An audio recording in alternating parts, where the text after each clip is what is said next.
एक कस्बे में एक विधवा अंधी औरत रहती थी। उसका एक बेटा था जिसके पालन पोषण की सारी जिम्मेदारी उसके कंधों पर थी।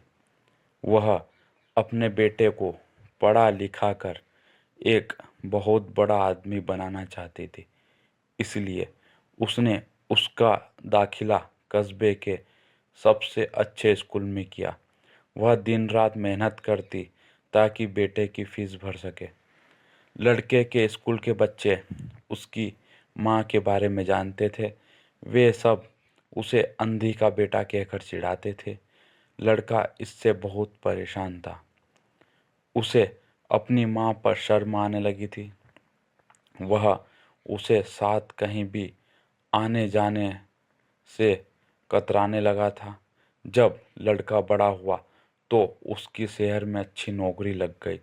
उसने अपनी माँ से वादा किया कि शहर में मकान लेकर वह उसे लेने आएगा, लेकिन वह शहर गया तो फिर लौटकर वापस नहीं आया। उसकी अंधी माँ उसका इंतजार करती रह गई। कई महीने बीत गए, लड़के की कोई खबर नहीं आई।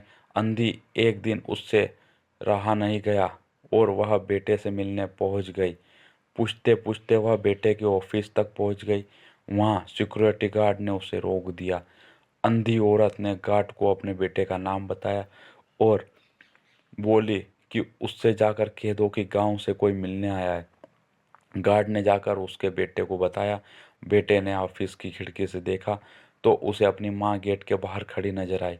वह ऑफिस में सबके सामने अपनी माँ की वजह से शर्मिंदा नहीं होना चाहता था। उसने कहला दिया कि वह ऑफिस में नहीं है। अंधी औरत वहां से चली गई। शाम को वह लड़का ऑफिस से घर जाने के लिए निकला। रास्ते में एक जगह काफ़ी भीड़ जमा थी। वह अपनी गाड़ी रोककर भीड़ के पास पहुंचा और बीच सड़क में अपनी माँ को मरा पाया।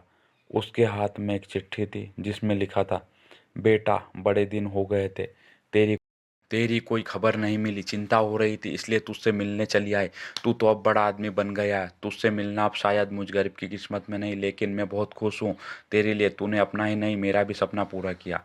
मलाल है कि तेरी तरक्की देख नहीं सकती। काश बचपन में तेरी आंखों में सरियाना घुसा होता और मुझे तुम्हें अपनी आंखें न देनी पड़ी होती तो तेरी तरक्की अपनी आंखों से देखकर सुकून से मरती। तेरी अंधी माँ। ये पढ़कर लड़का फुट फुट कर रोने लगा। जिस अंधी माँ पर उसे शर्म आती थी उसने उसके लिए कितना बड़ा बलिदान किया था।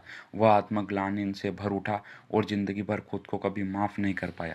दोस्तों, माता पिता अपने बच्चों के लिए अपना सर्वस्व निछावर कर देते हैं। उनका हमेशा सम्मान करना चाहिए। फ्रेंड्स, अगर आपको मेरी वीडियो अच्छी लगी तो मेरे चैनल को सब्सक्राइब एंड वीडियो को लाइक ज़रूर करिए दोस्तों। Thank you so much.